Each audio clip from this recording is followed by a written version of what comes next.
Hello guys, welcome to my YouTube channel. My name is Harjeet Kaur. हम कर रहे थे Indian economy by Ramesh Singh, जिसमें हमारा चैप्टर नंबर 12 चल रहा है, which is banking in India.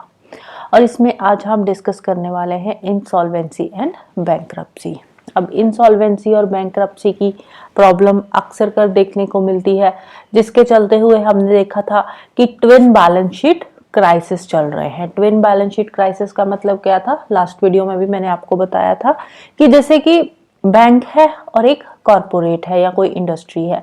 Industry ने बैंक से पैसा लिया, लेकिन वो बैंक का पैसा वापस नहीं चुका पाई। बैंक ने इस कॉरपोरेट को पैसा दे दिया, लेकिन ये इस बंदे ने, ये कॉरपोरेट है या इंडस्ट्री है, जिस काम के लिए पैसा लिया था वो काम अच्छे से नहीं चल पा रहा। इसका जो काम था वो फेल हो चुका है टोटली। अब ये बैंक का पैसा वापस नहीं कर पा रहा, तो ये क्या बन जाएगा, इंसॉल्वेंट, बैंकरप्ट हो चुका है। तो यहाँ पे क्या है, बैंक भी लॉस में जा रही है और ये कॉर्पोरेट हाउस जो है ये भी लॉस में जा रहा है। अब जो विलफुल डिफॉल्टर्स की हम बात करते हैं बहुत कम होते हैं, राइट। तो यहाँ पे बैंक भी लॉस में है, ये कॉर्पोरेट हाउस भी लॉस में है, तो इसके चलते हुए पूरी की पूरी इकोनॉमी में क्राइसिस आ जाते हैं। क्योंकि बैंक के पास अगर इसका पैसा वापस नहीं आ रहा, तो बैंक आगे मार्केट में कहाँ से पैसा लाएगा। आगे भी तो बैंक ने लोन्स देने हैं ना, अपना बिजनेस करना है, तो उसके लिए फिर पैसे कहाँ से आएंगे बैंक के पास भी। तो इसीलिए अब हमने लास्ट वीडियो में हमने देखा था कि हमारी जो सरकार है या आरबीआई है, तो आरबीआई ने काफी मेजर्स लिए, काफी स्कीम्स लेकर आई थी। ये जो ट्विन बैलेंस शीट की प्रॉब्लम है, जो क्राइसिस चल रहे हैं, इसको सॉर्ट आउट किया जा सके, सो दैट कि हम जो पैसों की रिकवरी है, जो कॉर्पोरेट हाउस लेकर अब वो इंसॉल्वेंट हो चुका है, तो वो जो रिकवरी है वो हम कर सके। तो उसके लिए काफी सारे मेजर्स, काफी स्कीम्स आई थी, हमने पढ़ी है। लेकिन अब उससे भी इस प्रॉब्लम का सलूशन नहीं निकल रहा। तो उसके लिए अब हमारी सरकार ने क्या किया, तो फाइनली गवर्नमेंट ने देखा कि जो इंसॉल्वेंसी का जो भी प्रोसीजर हमारी सरकार लेकर आई थी वो इफेक्टिवली काम नहीं कर रहा। बैंक्स की बात कर लो, लैंडर है जो, या बोरोवर्स, प्राइवेट कॉर्पोरेट सेक्टर जो है, उनकी बात कर लो, तो दोनों में ही फाइनेंशियल प्रॉब्लम आ रही है। तो ऐसे केसेस में सरकार ने, हमारी ने क्या किया, आरबीआई ने क्या किया, इन्होंने ये एक नया इंसॉल्वेंसी एंड बैंक्रप्सी कोड लेकर आए, जिसको बोलते हैं आईबीसी। 2016 में ये कोड आया था, insolvency and bankruptcy code IBC. इसको इन्फोर्स किया गया नवंबर 2017 के अंदर। अब हुआ क्या, ये जो आईबीसी कोड आया था, इंसॉल्वेंसी एंड बैंक्रप्सी कोड था, इसके अंदर एक मैकेनिज्म फॉलो किया गया जिसका नाम था corporate insolvency resolution process. Corporate insolvency resolution process, CIRP जिसको बोलते हैं। अब ये प्रोसेस क्या है, अब जो आईबीसी लेकर आई है हमारी सरकार, इसके अंदर प्रॉपरली एक इंस्टीट्यूशंस सेटअप करी गई, प्रोफेशनल्स अपॉइंट किए गए जो कि इस काम के लिए एक्सपर्ट है, उनको यहाँ पे अपॉइंट किया गया, प्रॉपर इंस्टीट्यूशंस बनाए गए, सो दैट कि जो इंसॉल्वेंसी का प्रोसेस है, जो सीआईआरपी का प्रोसेस है, उसको और अच्छे तरीके से किया जा सके, सो दैट कि जो ये प्रॉब्लम आ रही है इंसॉल्वेंसी की, इसको सॉर्ट आउट किया जाए और ज्यादा से ज्यादा टाइम भी ना लगे। तो इसके लिए प्रॉपर एक जुडिशियरी सिस्टम सेटअप किया गया, एक जुडिशियरी सिस्टम सेटअप किया गया, एनसीएलटी बेंचेस बनाए गए। एनसीएलटी क्या है, एनसीएलटी है national company law tribunals. Proper national company law tribunals बनाए गए, और इसके साथ साथ ये जो बेंचेस थे, इनको ये जो है ये काम दिया गया, जो इंसॉल्वेंसी से रिलेटेड केसेस आते थे, इन केसेस का जो ये केसेस थे ये कहाँ जाते थे, एनसीएलटी के पास। और साथ में एपिलेट कोर्ट्स भी ओपन करी गई, जिसको बोलते हैं NCLT, national company law appellate tribunals. इसके साथ ही साथ हाई कोर्ट्स भी इसमें इन्वॉल्व थी, सुप्रीम कोर्ट्स भी इनमें इन्वॉल्व थी। अब देखो यहाँ पे एक तो इन्होंने अपना प्रोसेस शुरू किया, इन्होंने बोला कि हम एक प्रॉपर जुडिशियल प्रोसेस शुरू करेंगे, जिसमें एनसीएलटी भी आ गए, हाई कोर्ट्स भी आ गई, सुप्रीम कोर्ट्स भी आ गई।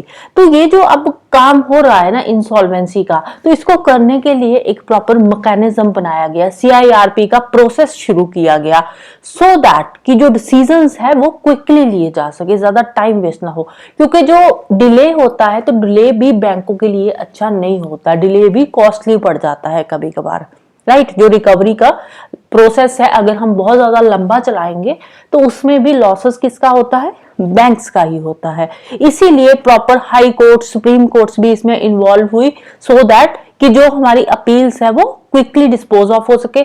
डिस्पोज ऑफ तो नहीं बोलेंगे, जो अपील्स है जो भी अपील करी जा रही है उन पे क्विकली डिसीजंस आ सके, राइट। तो इसीलिए एक प्रॉपर सीआईआरपी का जो प्रोसेस है उसको फॉलो किया गया। अब ये सीआईआरपी के प्रोसेस में क्या होता है, इसमें एक कमेटी ऑफ क्रेडिटर्स बनाई जाती है। कमेटी ऑफ क्रेडिटर्स बनती है, उसके बाद ये जो प्रोसेस है इसको शुरू किया जाता है। पहले क्या होता था, पहले जो सीआईआरपी का प्रोसेस था इसमें कोई ज्यादा रिस्ट्रिक्शंस नहीं होती थी, कोई भी इसके लिए एलिजिबल होता था सीआईआरपी को शुरू करने के लिए, इस प्रोसेस को स्टार्ट करने के लिए। लेकिन अब इसमें रिस्ट्रिक्शंस लगा दी गई है। अब कुछ पर्सन्स ऐसे हैं जो इनएलिजिबल है to submit the resolution plans, right. Some persons are ineligible to submit the resolution plans. तो कौन कौन से पर्सन्स हैं जो इनएलिजिबल है इस प्रोसेस के लिए? तो सबसे पहले आ जाते हैं the undischarged insolvent. An undischarged insolvent मतलब कि जो पर्सन पहले से ही इंसॉल्वेंट है तो वो इस प्रोसेस के लिए इनएलिजिबल है। विलफुल डिफॉल्टर्स हो गए हमारे विजय माल्या जैसे, कि पैसा है, सब कुछ है, फिर भी जो है पैसा चुकाना नहीं चाहते बैंकों का, जानबूझकर डिफॉल्ट कर रहे हैं। तो इस तरह के लोग ये भी इनएलिजिबल है सीआरपी के लिए।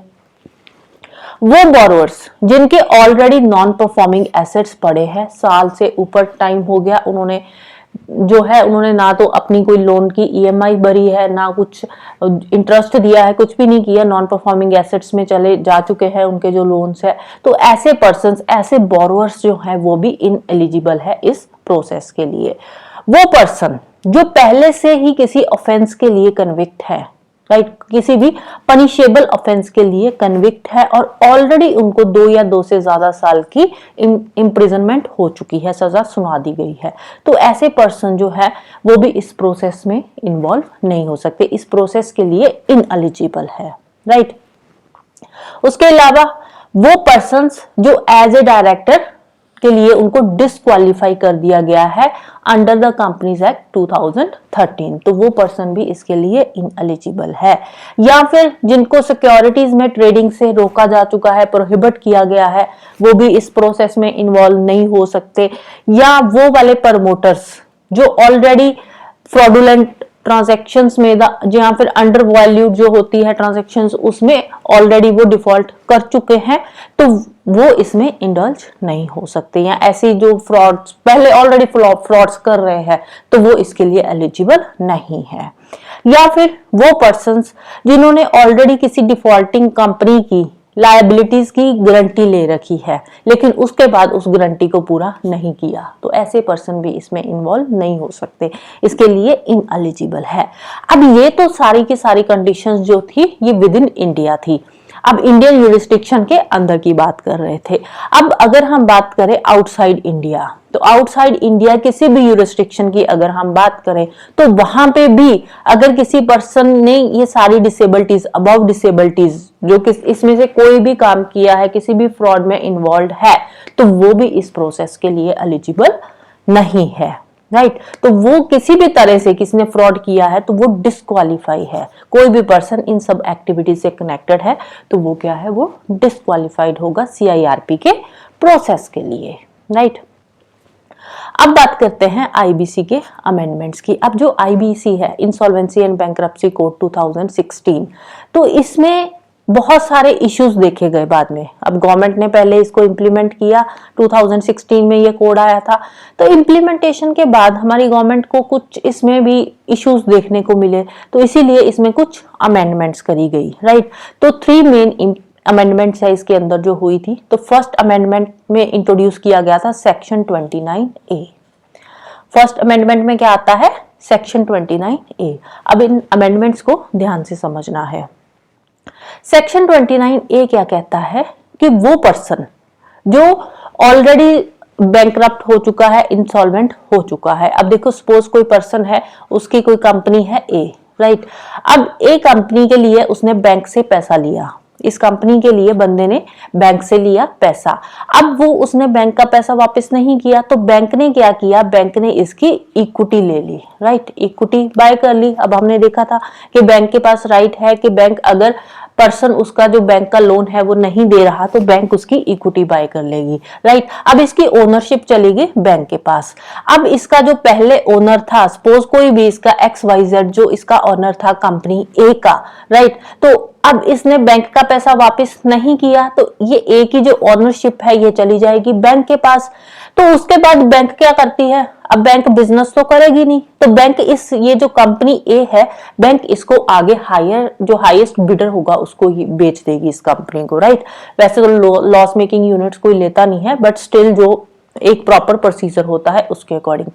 तो सेक्शन 29A के अंदर ये जो पर्सन है जिसने इसकी इक्विटी बैंक को बेच दी है, ये दोबारा से इसकी बिड नहीं लगाएगा, राइट, इसको प्रिवेंट किया जाएगा क्योंकि ये ऑलरेडी डिफॉल्टर है। अब पहले इससे ये कंपनी नहीं चल पा रही तो दोबारा ये इसको अगर चीपर वैल्यू पे खरीदेगा तो क्या गारंटी है कि ये इसको अच्छे से चला पाएगा।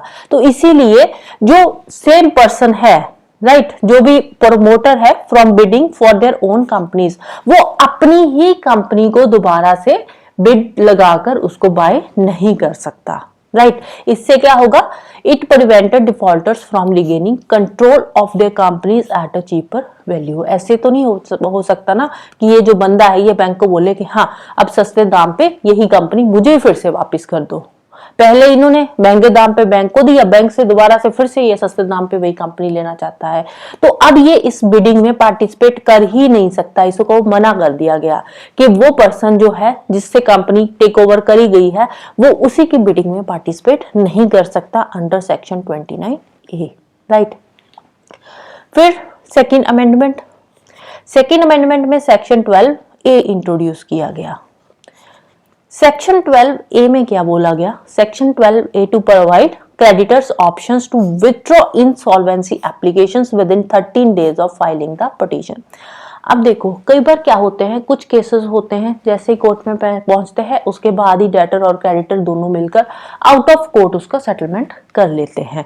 तो यहाँ पे वही बात करी जा रही है कि इन केस पिटीशन फाइल होने के बाद में डेटर और क्रेडिटर्स, बैंक और जिसने बैंक से लोन ले रखा है, उनके बीच में आउट ऑफ कोर्ट किसी भी तरह से सेटलमेंट हो रही है तो विद इन 30 डेज वो अपनी जो एप्लीकेशन है इंसॉल्वेंसी की उसको विथड्रॉ कर सकता है, राइट।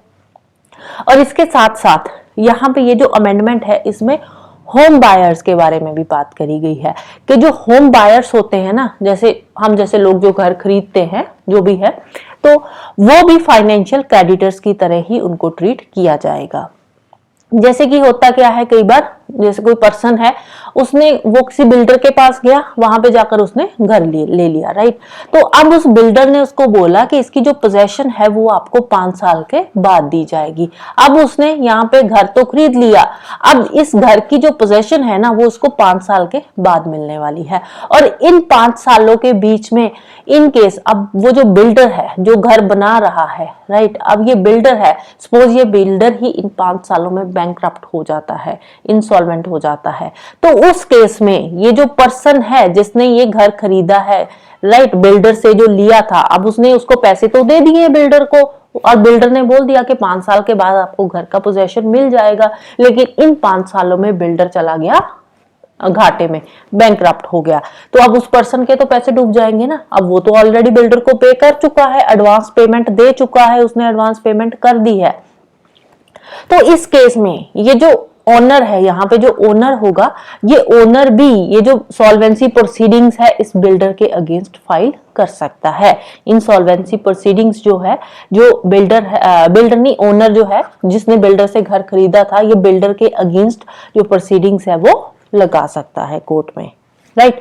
ये इसलिए अमेंडमेंट लाई गई है सो दैट कि जो ये रियल एस्टेट डेवलपर्स है ना, ये भी बहुत सारे डिफॉल्ट्स करते हैं, तो इनको रोकने के लिए ये अमेंडमेंट लाई गई थी। और ये बैंक्स के लिए भी है और कस्टमर्स के लिए भी है, क्योंकि जो बिल्डर्स होते हैं ये बैंक से भी तो पैसा ले लेते हैं ना घर बनाने के लिए, और बाद में बोल देते हैं कि हमारा तो बिजनेस ही फेल हो गया, या फिर किसी पर्सन से पहले पैसे ले लिए, पोजेशन बोल रहे हैं कि 5 साल बाद मिलेगा या 8 साल बाद मिलेगा, और उन टाइम पीरियड के बीच में वो क्या हो जाते हैं, बैंकक्रप्ट अफेक्ट हो जाते हैं।